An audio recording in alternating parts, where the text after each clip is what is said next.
It all started about a week ago. When I came home from work, I found several missed calls from an unknown number. Listening to the voicemail, I heard with horror my own voice saying the phrase, "Surprise waits you." It sounded so unnatural and creepy that it sent shivers down my spine. The voice was quiet, mechanical, but definitely mine. I tried to call back, but got an answering machine saying the number was unavailable. That night I barely slept, thoughts swirling in my head. Who could have used a recording of my voice to make that call? And what did the strange message about surprise mean? In the morning, I went to work, but couldn't focus, constantly checking my phone.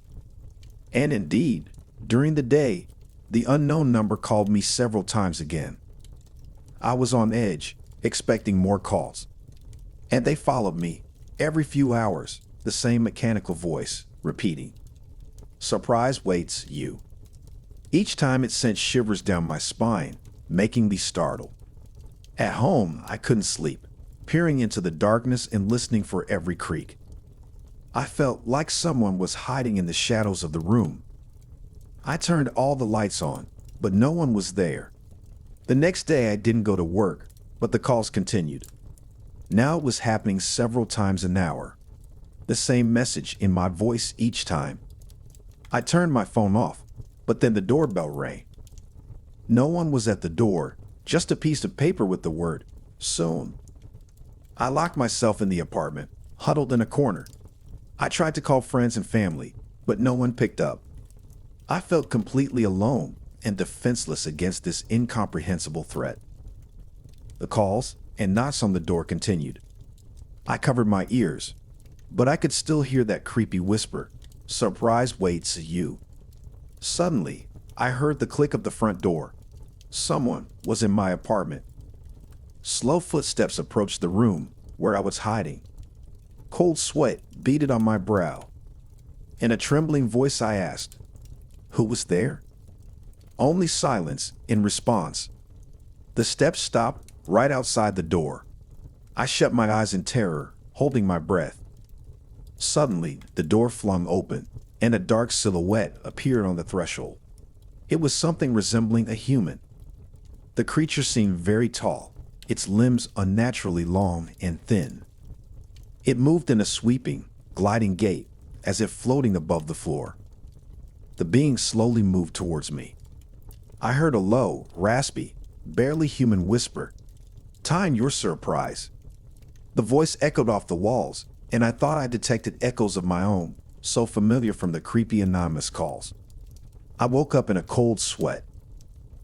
After that ominous vision, I could no longer stay within those walls.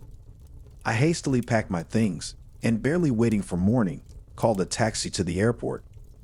I bought a plane ticket to another state, to my Aunt Sarah's place.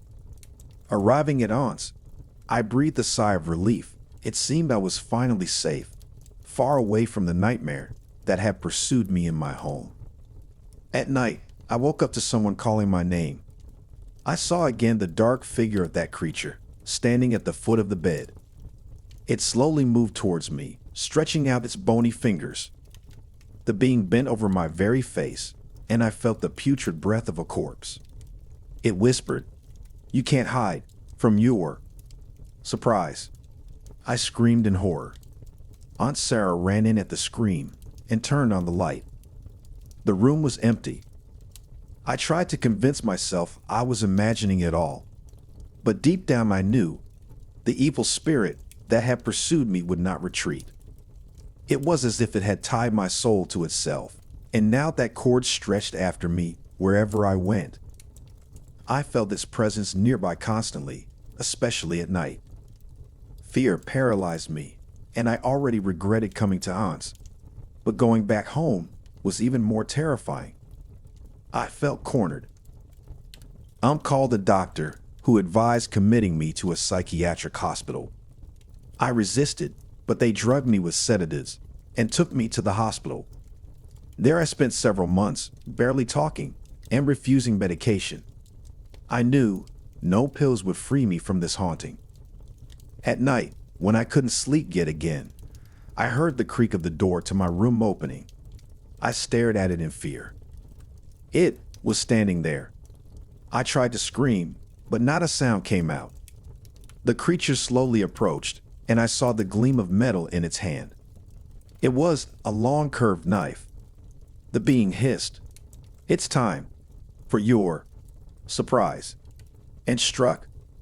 I felt a sharp pain, and everything went dark. I came to in another room, all bandaged up. The doctor said I had been attacked. Someone had slashed my face and hands, but none of the staff had seen anyone that night. The asylum was full of surveillance cameras to monitor patients, so it was impossible for someone to sneak in without being caught on a single camera. The police never found the attacker, and I'll bear the scars from his knife for the rest of my life as a reminder of the surprise he gave me.